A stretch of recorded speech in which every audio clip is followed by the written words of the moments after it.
वो दिन, अरे वो दिन लद गए, वो दिन लद गए। वो दिन तो केवल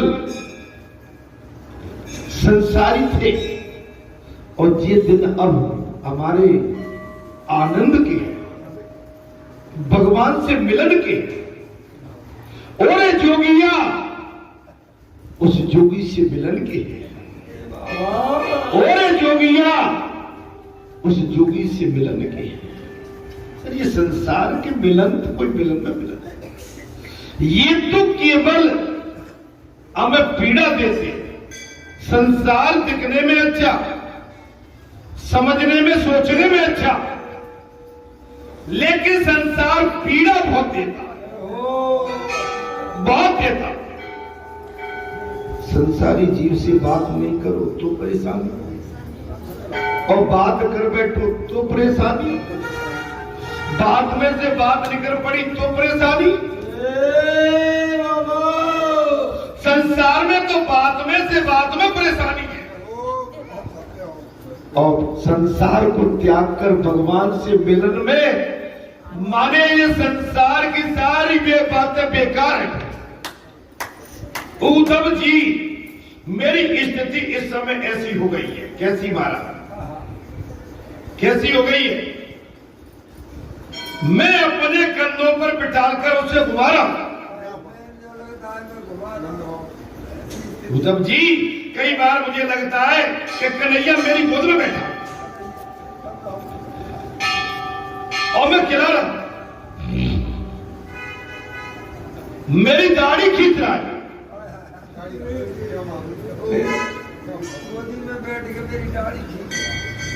उद्धव जी यमुना में स्नान करने जाता हूं तो लगता है कि वो मेरे पीछे पीछे चला।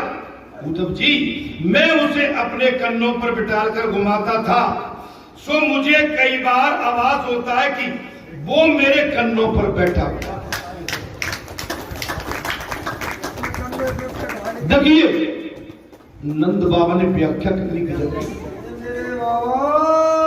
अपने परमात्मा के लिए, और नंद बाबा को मालूम है कि वो ईश्वर है। वो समय अब कब वापस आएगा? अरे उद्धव जी मेरा कन्हैया कब लौट के वापस आएगा? ये समय दोबारा नहीं मिलेगा। आप चाहो तो चित्र खींच लो, चाहो तो किसी जगह इसको लिपिबद्ध कर लो, लेकिन ये आज का समय आपके सामने अब आने वाला नहीं है। जब तक इस व्यास पीठ पर, हनुमान जी की पीठ पर ये शरीर के सहित हनुमान जी आसक्त हैं,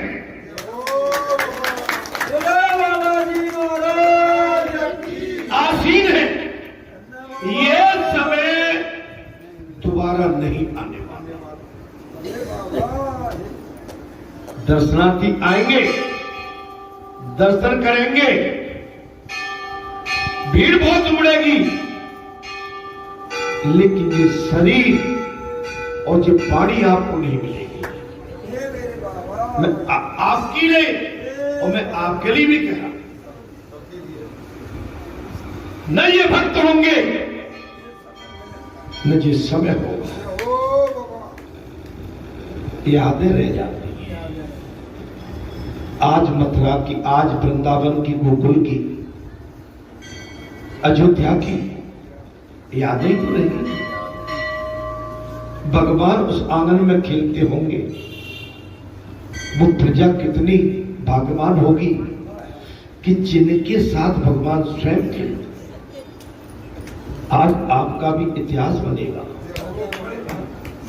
ये आने वाली आपकी नई संतानें, अंश आ रहे हैं, हम सब आप सब नहीं होंगे। वो कौन होंगे, कैसे होंगे? क्या जहां सत्संग चलता था, अच्छा यही सत्संग का स्थान, अच्छा वो कैसे लोग होंगे जिन्होंने साक्षात उसका लाभ लिया?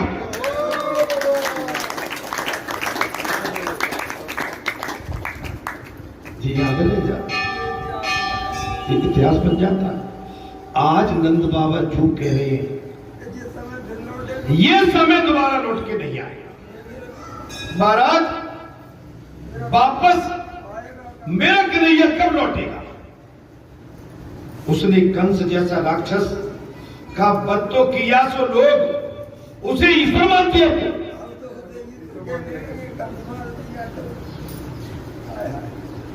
उसने कंस जैसे राक्षस का वध करके ये सिद्ध कर दिया, लोग उसे ईश्वर मानते। उन्हें वो ठीक लगे, वो माने, किंतु मेरा तो वो पुत्र है। क्या बात! दुनिया को क्या लगता है? वो कुछ भी माने, लेकिन कन्हैया तो मेरा पुत्र है, कन्हैया मेरा है। उद्धव, कन्हैया मेरा है, मेरा ही है। नंद जी की आंखों में आंसू बहने लगे। कन्हैया मेरा है, मेरा ही रहेगा, इतना कहकर नंद जी की आंखों में बहने लगे। मुझे तो पालने में, घर के कोने कोने में, आंगन में, यमुना के किनारे में हर कहीं कन्हैया ही कन्हैया दिखाई देता।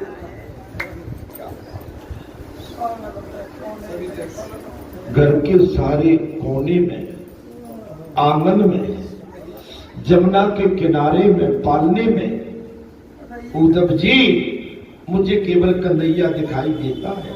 उद्धव जी वो कब लौटेगा? हे उद्धव जी, बाबा नंद कह रहे वो कब लौटेगा? मैंने उसका कौन सा अपराध किया है जो वो मुझसे रूठ गया?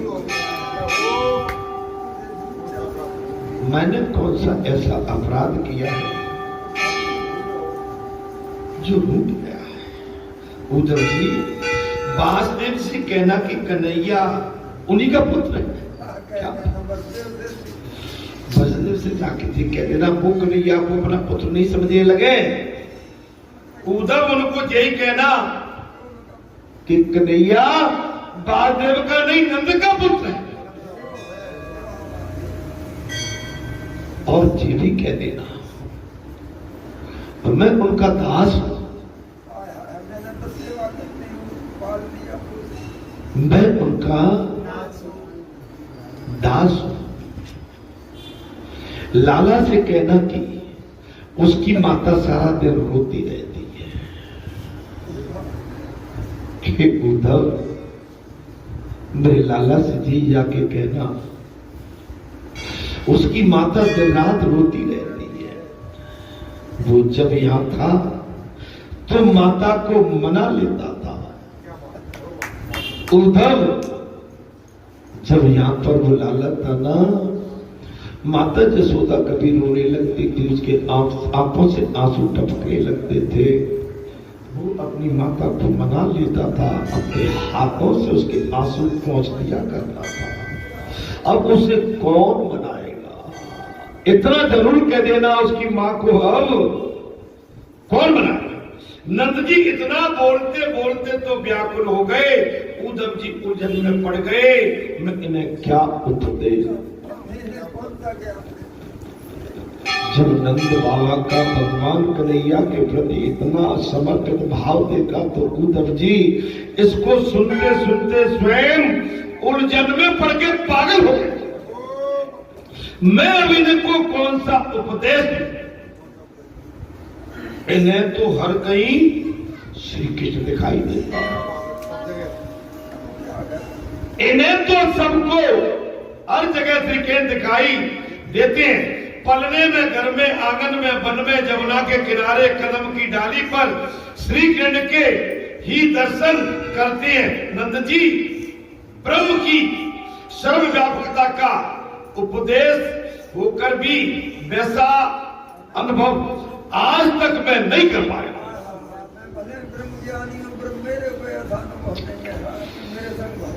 मैं भले ही सब कुछ ज्ञान प्राप्त कर सका, ब्रह्म ज्ञानी भी हूं, लेकिन भगवान को इस तरह से महसूस नहीं कर, अपने साथ नहीं देख पाया। अपने हृदय में, अपने एक एक रोम, एक एक नाड़ी में, नाभि में, एक एक दृष्टि में, एक एक भाव में मैं देख नहीं पाया। भले ही मैंने बहुत बड़ा ज्ञान प्राप्त कर लिया, मैंने दुनिया में जाके सारे